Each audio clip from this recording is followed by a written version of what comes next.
Twitch makes this decision to terminate my contract and ban me while admitted they did not perform any legal analysis of whether the messages exchanged were illegal in any way.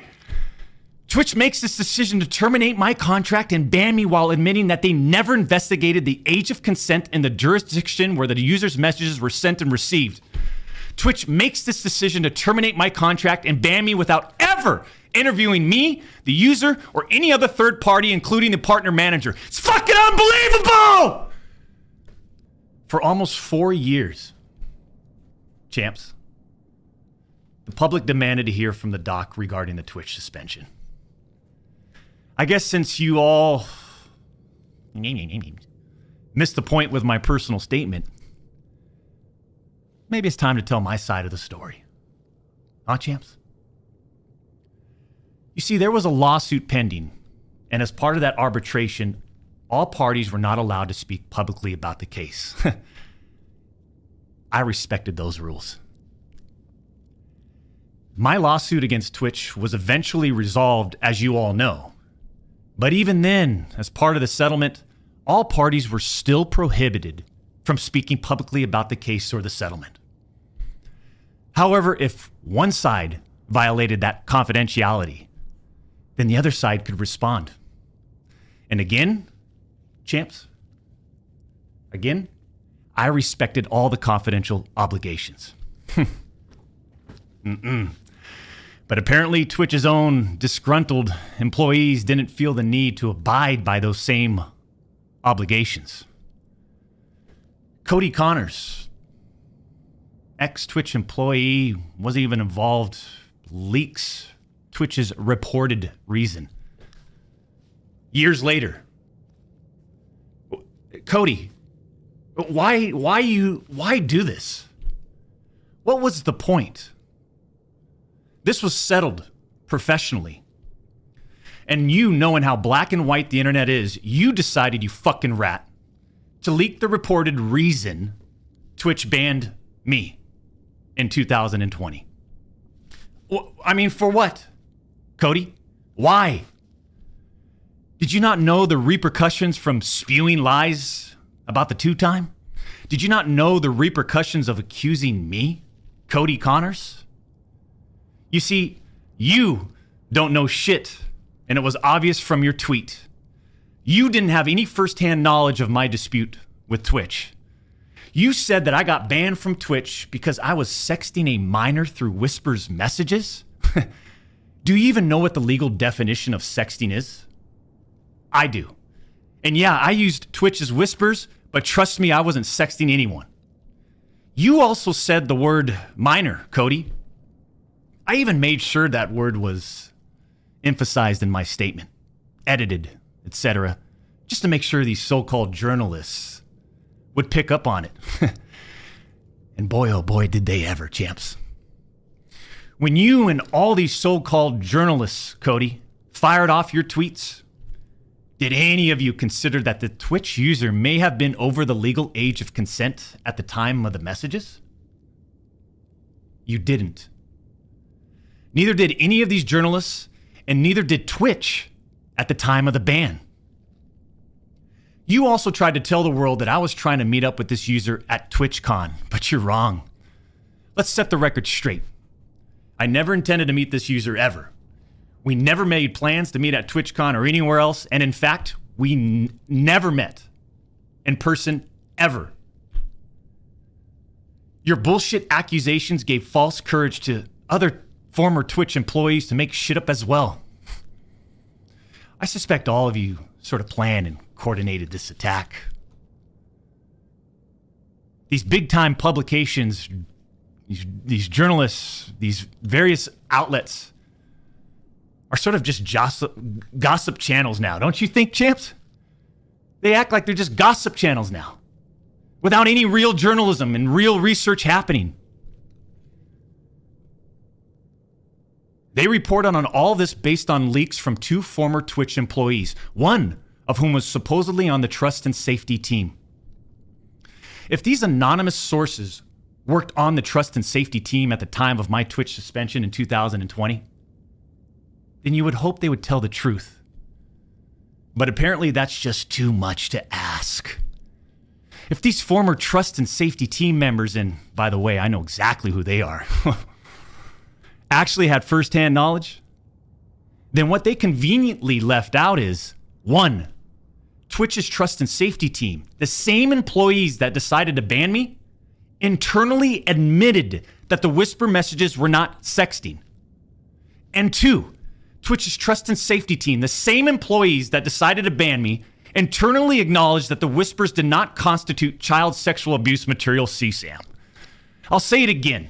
Neither I nor the Twitch user exchanged any sexual graphic messages or images. Cody Connors and these other anonymous sources are trying to paint a picture that I was exchanging sexually explicit messages and photos with this Twitch user. That never happened. I even used the word inappropriate, purposely.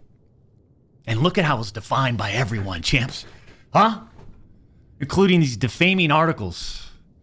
I'm sorry, but mutual bantering with inappropriate jokes taken out of context should have never led to me getting banned from Twitch in the first place. I mean,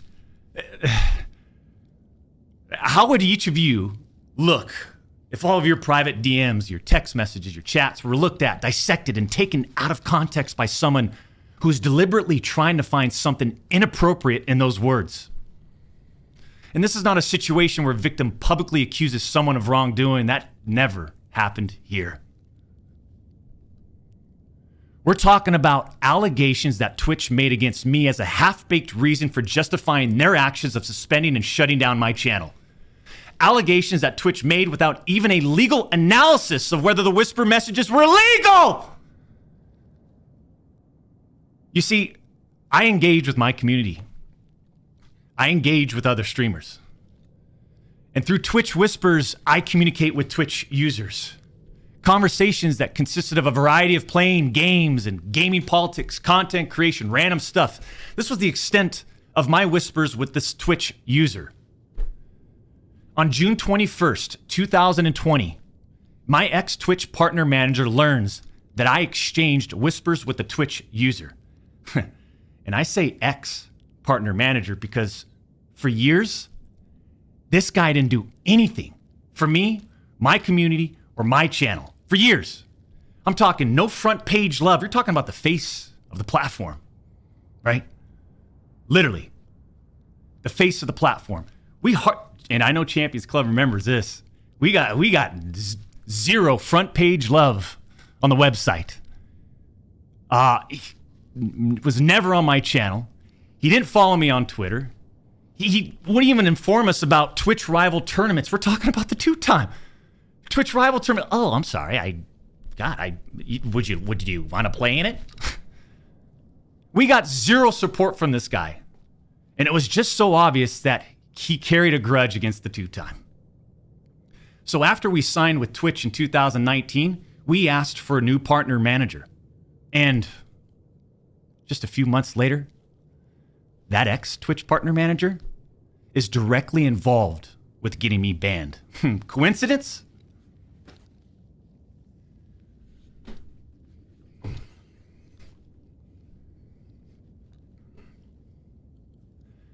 The Twitch user tells the ex-Twitch partner manager that they do not want to report anything to Twitch. I'll repeat that sentence one more time just in case anybody missed that one.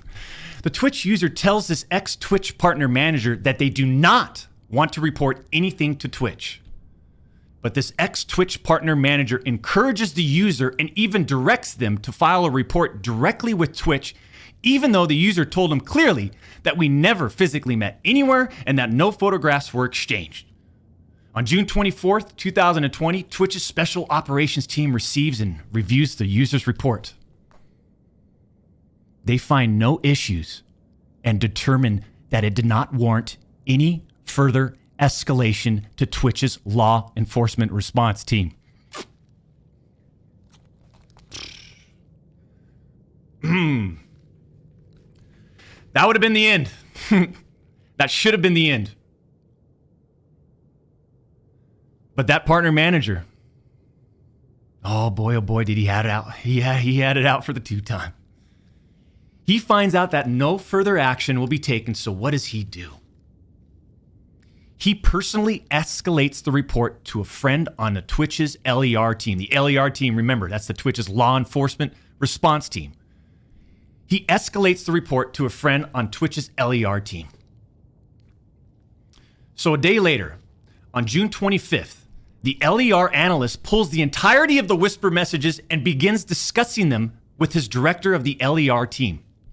Mind you, this director is on vacation at that time and does not have access to their computer or work files. Let me just remind you, I went through a multi-year, a big-time arbitration, okay? And, you discover a lot of stuff. Mind you, this director is on vacation at that time. The LER analyst cherry picks and sends a few targeted excerpts out of context from the whisper messages to this director. Now, if you do this, you can make anyone's messages look inappropriate, even when they aren't. Within less than 1 hour, this LER analyst and his director have made the decision to suspend me from Twitch. Twitch submits a report to NCMEC. You guys all read those little articles, huh? The NCMEC. Twitch submits that report. The National Center for Missing and Exploited Children. Guess what? As far as I know, and over 4 years have passed, they didn't do anything with the report. As far as I know, they didn't escalate Twitch's report to law enforcement. Mind you, the same people that made this decision admit internally that the messages did not constitute sexting. The same people that made this decision at Twitch admit internally that the messages did not warrant any child sexual abuse material charge. Twitch makes this decision to terminate my contract and ban me while admitted they did not perform any legal analysis of whether the messages exchanged were illegal in any way. Twitch makes this decision to terminate my contract and ban me while admitting that they never investigated the age of consent in the jurisdiction where the user's messages were sent and received. Twitch makes this decision to terminate my contract and ban me without ever interviewing me, the user, or any other third party, including the partner manager. It's fucking unbelievable!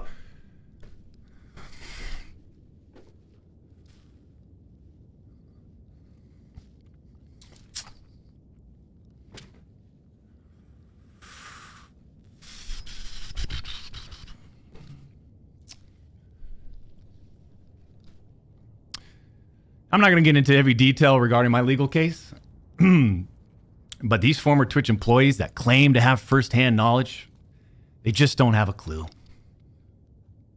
They didn't report any facts. The judge in the case determined that the whispers were not illegal. So then why did Twitch use these messages against me? Why did Twitch treat the doc so differently from their other streamers? I mean, outside of the obvious. I mean, just take a look at me, right? Unfiltered. The realest motherfucker in this industry. 6'8", gorgeous, athletic, successful, college degree, college athlete, bourbon business, gaming studio, beautiful family. And trust me, we've worked hard for over a decade to improve as a person, a husband, and father, and to get where we're at today. I mean, I'm in such a good place today.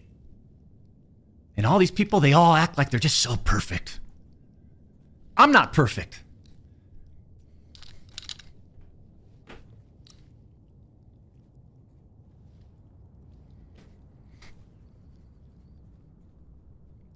I don't claim to be perfect. Sometimes I do. But I also didn't do all the shit that they're saying I did. But then that doesn't make a story, right? They wanted media attention. The media wants controversy. And by sensationalizing all this with big, inaccurate headlines like sexting and sexually explicit, you all got what you wanted at the expense of the tube time. The reality is, they wanted to cut down the doc. Plain and simple.